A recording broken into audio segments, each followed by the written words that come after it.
sabar, jumpa lagi di Baik Gini ID bro. Edisi sebelumnya kita udah ngebahas segitiga belakang ini, chain stay, seat stay, linkage-nya, dan perubahan-perubahan atau modifikasi minor di bagian belakang ini bro. Nah, sekarang kita akan melanjutin ngebahas mainframe yang utama ini bro.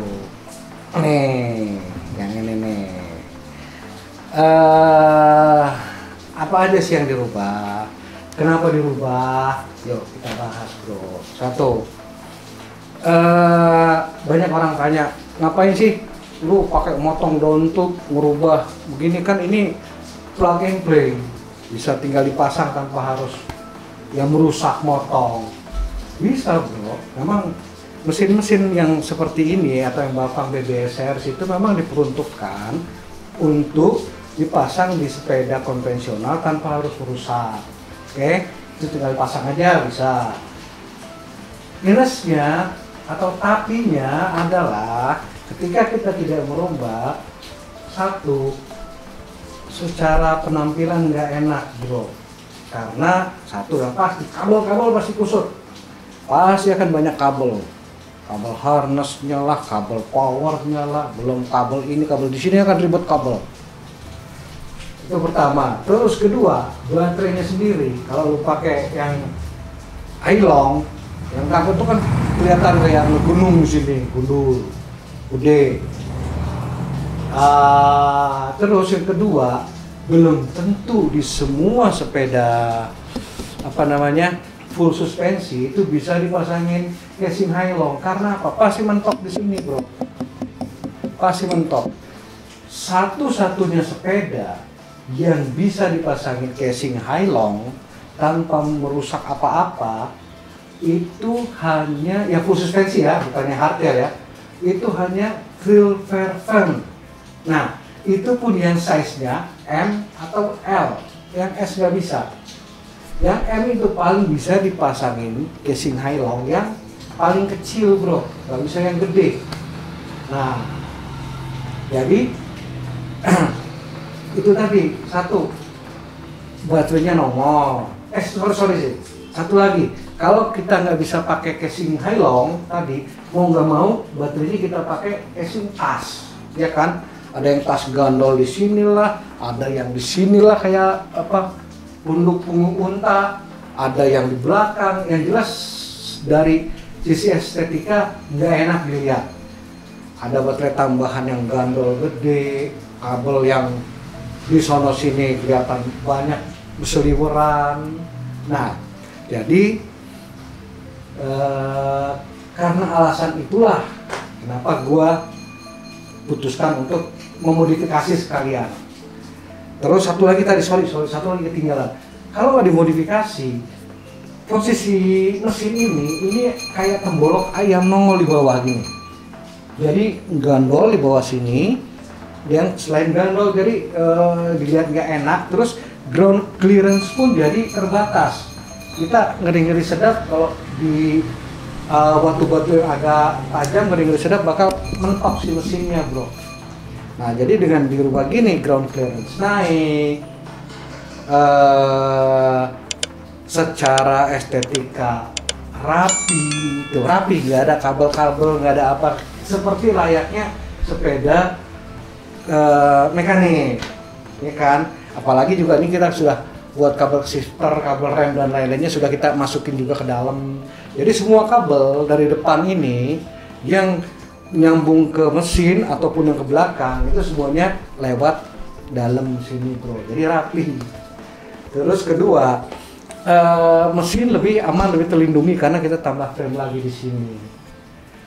Nah, konsekuensinya memang satu, kita harus motong ya. Kalau orang sayang banget sepeda dipotong, tapi itu kembali ke masing-masing sih. Kalau demi kerapihan ya mengorbankan dipotong jelas lagi nggak apa-apa, tapi ada yang wah sayang nggak mau. Kalau nggak mau, kita memang jangan dirubah, pakai aja kayak biasa, pakai baterai yang gandol, cuman resikonya kabel-kabel kelihatan.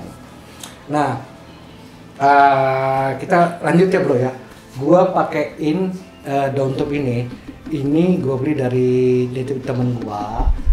Sengaja gua pilih yang agak kecil. Kalau lu ingat sepeda gua yang sebelumnya gua bikin, yang orange, itu gede banget. Gede banget daun topnya. Karena kapasitas baterai yang gua tanam di si orange itu bisa 17 ampere besarnya. Sedangkan ini maksimum cuma 10 ampere, 10,4 kalau nggak salah, 10,4 ampere. Kenapa gue pakai yang kecil? Karena gue juga ingin pakai mesin yang kecil. Nah, ini mesin TSDZ 2 ini hanya 500 watt, 48 volt sih sama, tapi torsinya dia cuma 85 Newton. Nah, kalau di si orange kan pakai Bafang PBS 02, 48 volt, 750 watt, torsi 120 Newton, gede. Nah, ini kecil. Nah, jadi TSDZ 2 ini itu juga dia menggunakan torque sensor yang agak realis, agak kita feel-nya real lah, kayak sepeda beneran gitu. Jadi ketika lu goes pelan, dia support mesin juga pelan. Tapi ketika lu genjot, lu agak berakselerasi, itu kerasa dia menyuburkan tenaga yang menyesuaikan dengan genjotan lo tadi. Jadi makin kencang lo goes, itu makin kencang tenaga yang dikeluarkannya bro.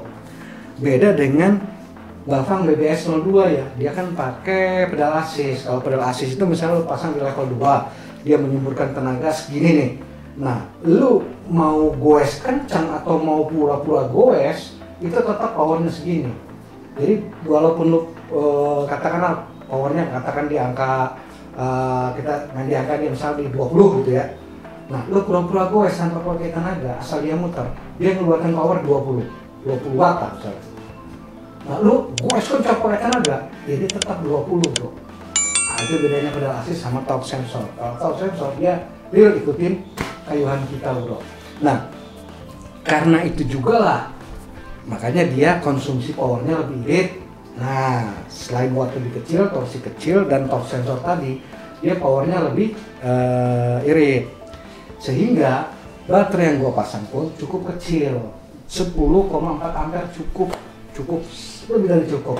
Hanya memang lebih capek, lu akan lebih ngerasa naik sepeda lah kalau pakai ini gitu. Karena betul-betul ngikutin ritme kayuhan. Nah, ini bro. Ini daun top aslinya diganti sama daun top yang integrated buat baterai, inner baterai dalam. Kasih begini bro. Nah, ini yang ke BB dipotong, ini yang ke top tube sama ke head tube. Tong ganti itu bro. Nah, terus ini pun agak sedikit ngulik di sini ya. Ini karena aslinya daun top bawaan yang ini kan saya bilang dari China ya. Ini kan bukan nggak ada juga lubang buat inner baterainya. Ini di-create juga, dibikin juga. Persis sama seperti yang di belakang dibikin di chainstay. Cuman ini dua lebih gede. Jadi dua pipa terus agak dibentuk lah supaya enak dilihat. Nah, terus karena ini connect di sini ada lubang buat mesin, jadi holdnya itu holder pemegangnya itu ada di sini. Kekuatannya ini nyambung ke situ, sama satu lagi ini double fungsi. Selain dia untuk menambah kekuatan pegangan daun top ke situ, dia juga berfungsi sebagai cover atau pelindung si motornya.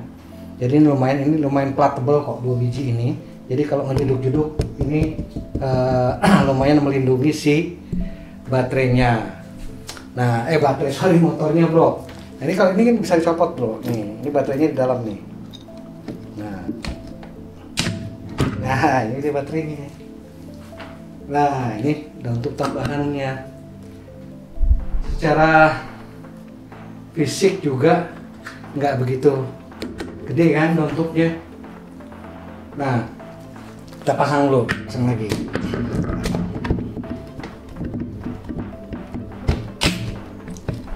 udah lock. Nah, terus yang lain-lainnya tidak ada berubah sama sekali bro.